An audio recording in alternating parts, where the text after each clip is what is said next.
Good afternoon, grasshoppers. So, as you know, you all wrote me some persuasive letters on Friday, and they were very persuasive. You had persuasive language in there. You were giving me so many good arguments about why I had to read to you, that I'll be so bored if I don't read to you, that I'll miss you if I don't read to you. You use great language. You use conjunctions. You put so much detail. You wrote about how you'd feel if I didn't read to you. So you persuaded me to read to you every day, which is great because I want to read to you every day. We finished George's Marvelous Medicine just before we all started doing Google Classroom learning. So today I'm going to start reading to you Roald Dahl's next book in our series, which is Charlie and the Chocolate Factory. I'm sure some of you will have read this already. I'm sure some of you will have watched the movie. There are 2 movies. I wonder if you've watched them both. But I still enjoy reading and hearing stories that I enjoy, that I like. So even if you've read it before, even if you watched the movie, I think you're going to enjoy us reading it together. So this is Roald Dahl, Chapter 1, Here Comes Charlie.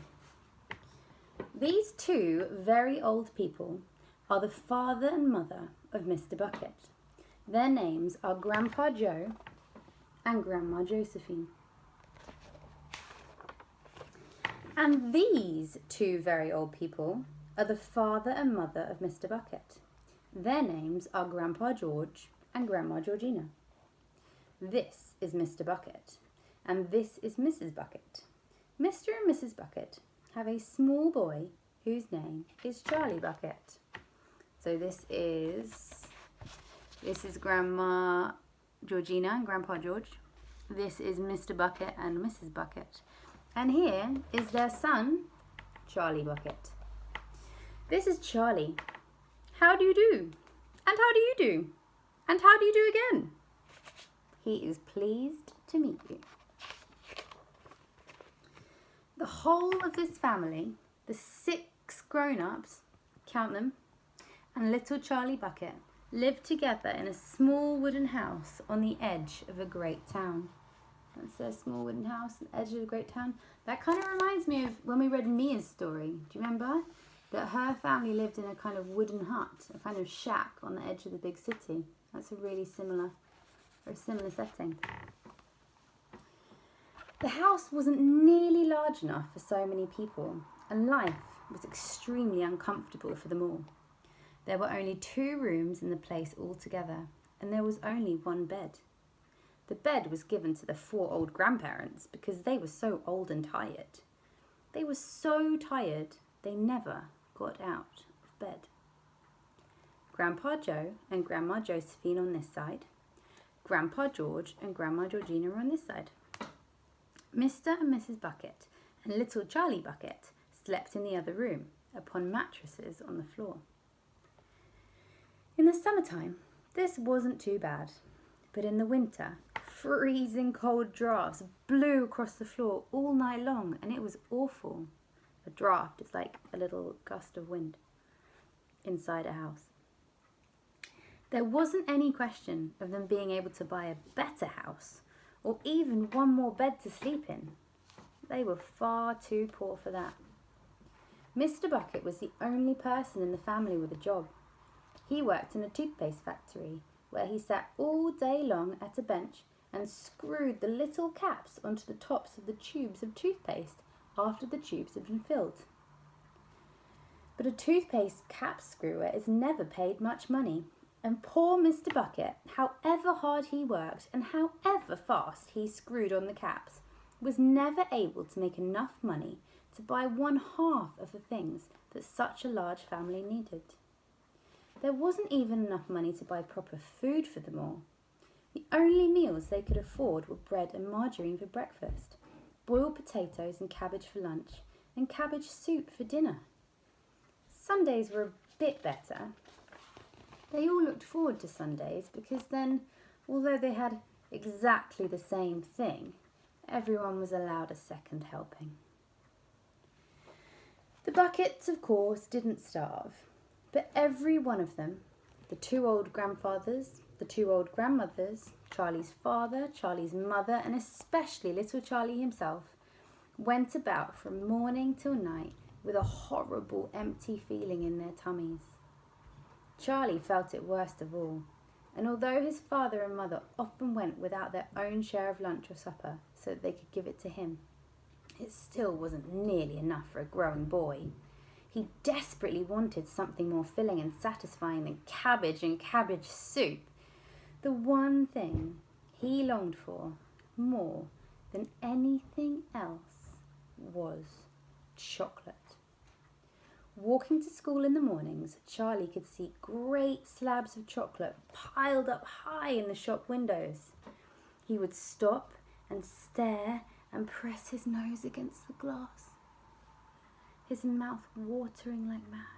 His mouth watering because he's imagining being able to eat the chocolate. Many times a day, he would see other children taking bars of creamy chocolate out of their pockets and munching on them greedily. Can you munch on them greedily? And that, of course, was pure torture. Only once a year, on his birthday, did Charlie Bucket ever get to taste a bit of chocolate. The whole family saved up their money for that special occasion, and when the great day arrived, Charlie was always presented with one small chocolate bar to eat, all by himself. And each time he received it, on those marvellous birthday mornings, he would place it carefully into a small wooden box he owned and treasure it as though it were a bar of solid gold. And for the next few days, he would allow himself only to look at it but never touch. Then, at last, when he could stand it no longer, he would peel back a tiny bit of paper. Can you peel back that tiny bit of paper? That tiny bit of paper wrapping at one corner and expose a tiny bit of chocolate. And then he would take a tiny nibble. Can you take that tiny nibble? Just enough to allow the lovely sweet taste to spread out slowly over his tongue. And the next day he would take another tiny nibble. And so on and so on. And in this way, Charlie would make his 6-penny bar of chocolate last him for more than a month. Wow. Have you ever made a chocolate bar last for more than a month? I'm pleased if I can make it last more than a minute. But I haven't yet told you about the one awful thing that tortured little Charlie, the lover of chocolate, more than anything else. This thing, for him, was far worse than seeing slabs of chocolate in the shop windows or watching children munching bars of creamy chocolate right in front of him. It was the most terrible, torturing thing you could imagine, and it was this. In the town itself, actually within sight of the house, that means he could see it from the house in which Charlie lived, there was an enormous chocolate factory. Just imagine that. And it wasn't simply an ordinary enormous chocolate factory either. It was the largest and most famous in the whole world.